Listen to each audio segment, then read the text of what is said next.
Nós vamos agora, em nome de nosso Adonai Yehoshua HaMashiach, meditarmos aqui em uma palavra que está no Evangelho de Matatiahu, né?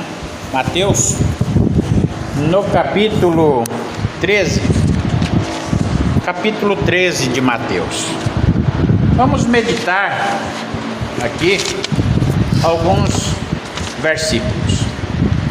Diz assim: naquele dia, saindo Yehoshua de casa, sentou-se à beira do mar. Juntou-se em volta dele uma grande multidão de gente, de tal sorte que foi preciso entrar numa barca e sentar-se nela. Toda a multidão estava em pé na praia. Disse-lhe muitas coisas por parábolas. Eis que um semeador saiu a semear. Quando semeava, uma parte da semente caiu ao longo do caminho, e vieram as aves do céu e comeram-na. Outra parte, porém, caiu em lugar pedregoso, onde não havia muita terra. Logo nasceu, porque não tinha profundidade de terra. Mas, saindo o sol, queimou-se, porque não havia raiz e secou. Outra parte caiu entre os espinhos. Cresceram os espinhos e a sufocaram. Outra parte, enfim, caiu em boa terra, e essa frutificou, e uns grãos renderam 100 por um, outros 60, outros 30. Quem tem ouvidos para ouvir, ouça. Então, meus irmãos, essa parte aqui da palavra fala da semeadura, o semeador, né? E essa é uma das parábolas do semeador, porque tem uma outra parábola também sobre semente, né, que é parecida com essa, mas é também falando do trigo e o joio, né? Então, mas essa aqui especificamente é onde fala que a semente é toda uma boa semente. Só que uma parte da semente cai no terreno pedregoso, outra cai na beira do caminho, outra cai nos espinhos, e enfim, uma outra parte só é que cai numa boa terra. Muito bem, eu me lembrei aqui agora de uma visão, né, que a irmã Guinaural teve de sábado passado, né, em que foi visto uma peneira, né, duas mãos segurando uma peneira com uns grãos de semente dentro, parecendo semente de melão, né? E essa mão atiçava assim essas sementes em um terreno de terra vermelha, parecendo que estava revirada a terra, né, ou arada, né, pronto para ser semeada, né, uma terra boa, enfim, né? Então, oxalá que essa terra boa seja justamente cada um de nós aqui, não é? E que isso representa também a compreensão de todos esses sonhos, visões e revelações que o Eterno vem nos dando ao seu povo, né? Para justamente nos fazer compreender o significado dos nossos dias. Continuando a leitura, eu quero continuar aqui mais um pouco. Chegando-se a ele os discípulos, no verso 10 agora. Chegando a ele os discípulos, disseram-lhe: por que razão lhes fala por meio de parábolas? E ele respondendo disse-lhe: porque a vós é concedido conhecer os mistérios do reino dos céus, mas a eles não lhes é concedido. Porque ao que tem lhe será dado com abundância, mas ao que não tem, até o que tem, ou que julga ter, né, lhe será tirado. Por isso lhes falo em parábolas, porque vendo não veem, ouvindo não ouvem, e nem entendem. E cumpre-se neles a profecia de Isaías que diz: ouvireis com os ouvidos e não entendereis, olhareis com os vossos olhos e não vereis. porque o coração deste povo tornou-se insensível, os seus ouvidos tornaram-se duros e fecharam-se os olhos, para não suceder que vejam com os olhos, ouçam com os ouvidos e entendam com o coração e se converta e eu os sare. Então nem todos são predestinados à salvação, e aqueles que não são predestinados à salvação, o Senhor Yehoshua envia enigmas e parábolas que são incompreensíveis para eles, e apenas é compreensível para aqueles que têm ouvido para ouvir. Então é nesse sentido aqui, nesse ponto aqui, que justamente o irmão Marcos, uns dias atrás, teve alguns sonhos e revelações bastante enigmático, e que até ele me enviou e pediu o significado, mas eu, de primeiro momento, não tinha nenhuma resposta para dar. Também eu não entendi o significado, e estava preocupado também para entender o significado, porque eu não sabia. E o irmão ficou preocupado com aquilo, querendo saber o significado. E então ele sonhou de novo, e dessa feita ele sonhou que havia assim no ar um cajado suspenso no ar, rodando sozinho. E depois tinha alguém segurando esse cajado e estendendo o cajado, oferecendo o cajado para alguém. E na sequência apareceu uma pena de escriba, de escrever. E essa pena também, da mesma forma como no caso do cajado, também estava suspensa no ar, rodando, sem que nenhuma mão segurasse. E depois apareceu uma mão segurando essa pena e entregando a alguém. Da mesma forma como o sonho anterior, também ele não entendeu o significado disso. Então ele buscou uma palavra, e saiu a palavra no livro de Daniel. Me escapou agora o versículo qual é, mas é aquela palavra de Daniel onde fala do banquete de Belsazar, e que apareceu uma mão invisível escrevendo na parede uma escrita que ninguém entendia, não é? E até que o profeta Daniel apareceu e deu a interpretação do significado da escrita na parede. Então, com essa palavra que o irmão pegou, e com a pena que ele viu, então deu o significado, a pena e o cajado, que o Senhor Yehoshua entregou o cajado a alguém, e entregou também a pena a alguém, que daria o significado para os sonhos e revelações que os irmãos estão recebendo. Então é isso. Graças ao nosso Adonai Yehoshua HaMashiach. Por isso aqui, continuando ainda aqui na leitura, nós estávamos no versículo 15. Vamos ler agora o 16. Por isso vos digo, ditosos, porém, os vossos olhos, porque veem, e os vossos ouvidos, porque ouvem.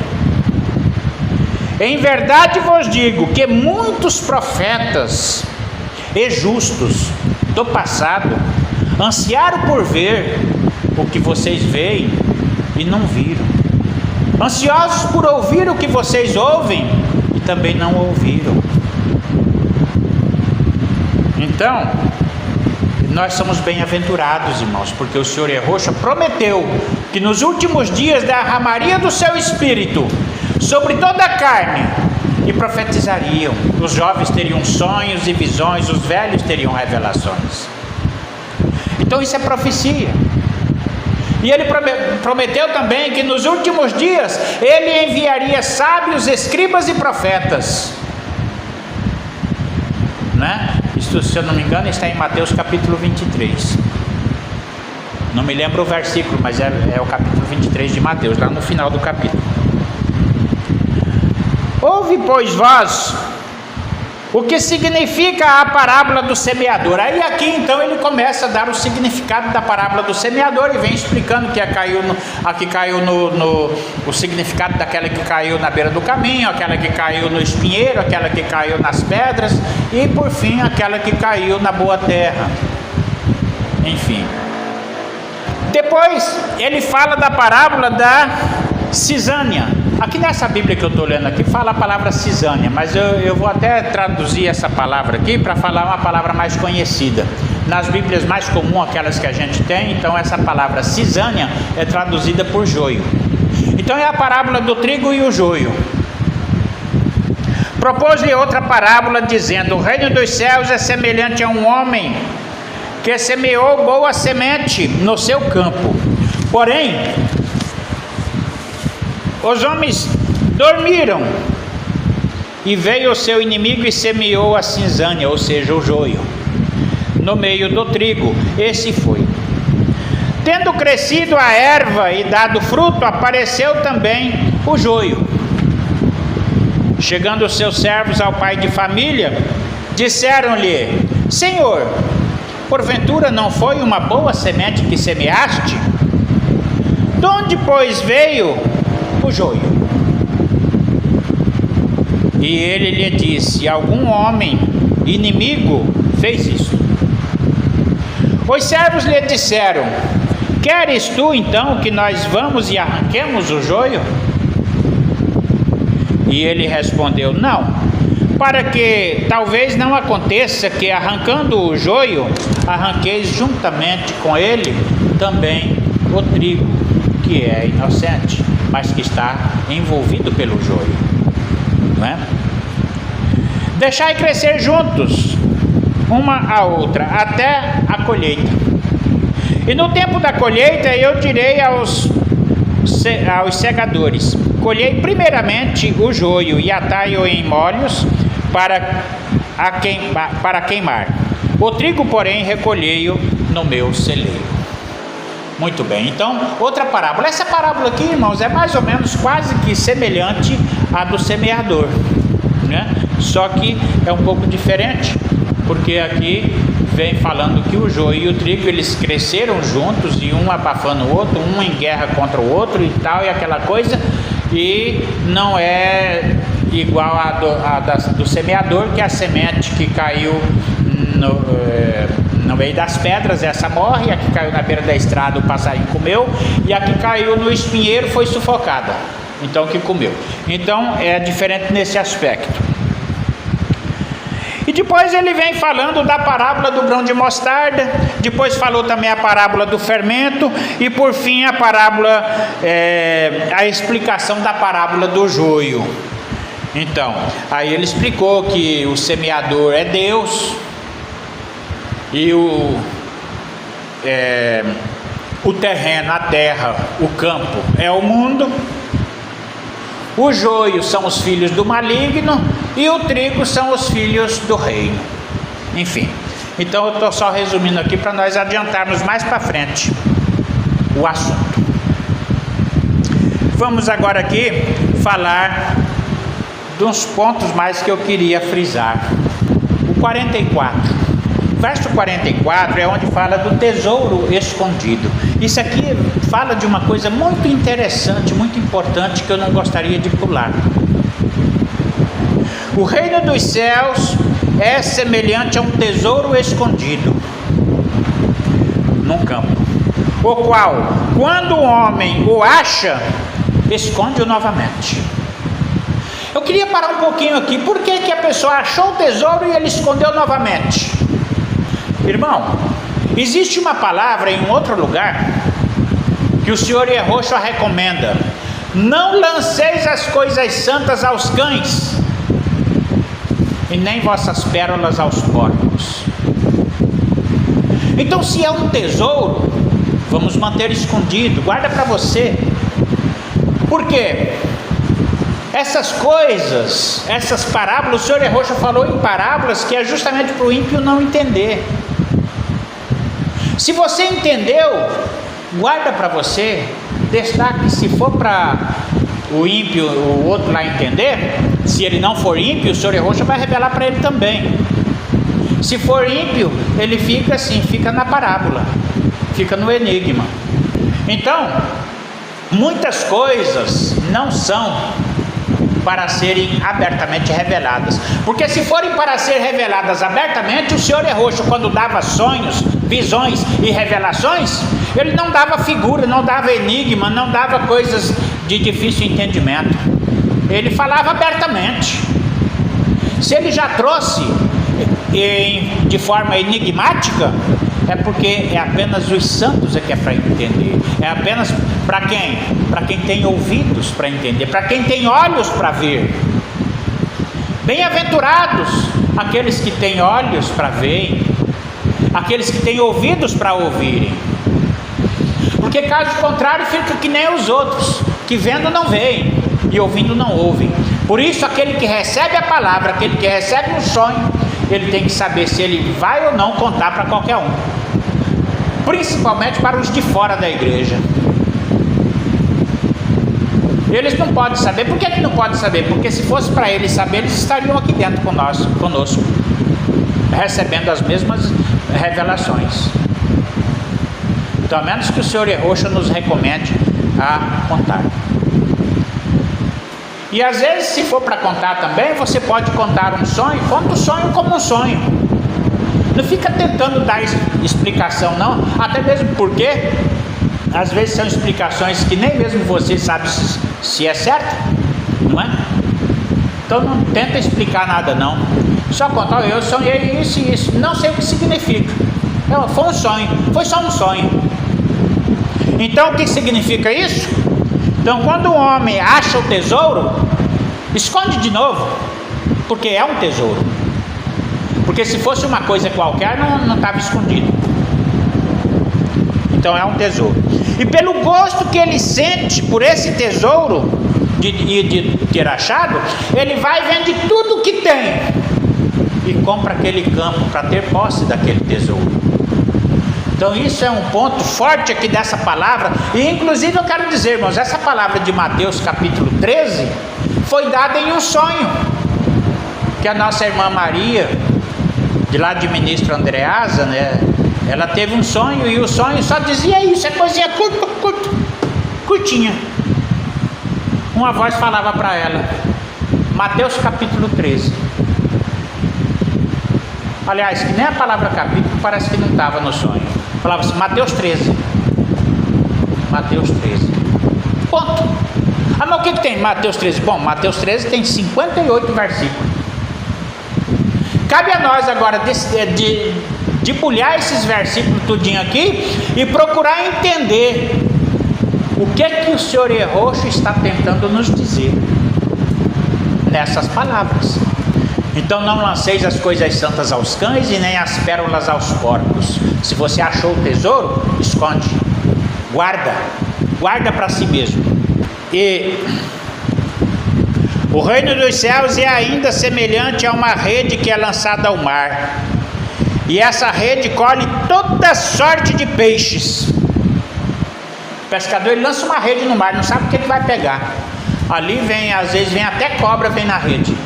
Cobra, lagarto, tartaruga, cágado, ostra, caramujo e peixe. E desses peixes tem uns que é de couro, tem uns que tem ferrão, e tem alguns que tem escama e barbatana. Aí então, o que acontece? Quando ela está cheia, os pescadores tiram para fora e, sentados na praia, fazem a seleção para separar o que é bom, o que vai para o cesto, e o que vai ser lançado de volta no mar, não é? Então não é qualquer um que aparece aqui na igreja que o pastor às vezes dá muito ouvido para ele, não. Às vezes a pessoa chega aqui, já teve várias pessoas que apareceu por aqui pedindo batismo, o pastor não batizou. Por quê? Porque conheceu que não fazia parte do rebanho. Então, e sentados na praia, e tem outros que batizam e depois de batizado também, o pastor se enganou na hora de batizar, não podia ter batizado, batizou, mas não ficou, foi jogado de volta no mar. Então, sentados na praia, escolhem os bons para os cestos e lançam fora os maus. Será assim no fim do mundo.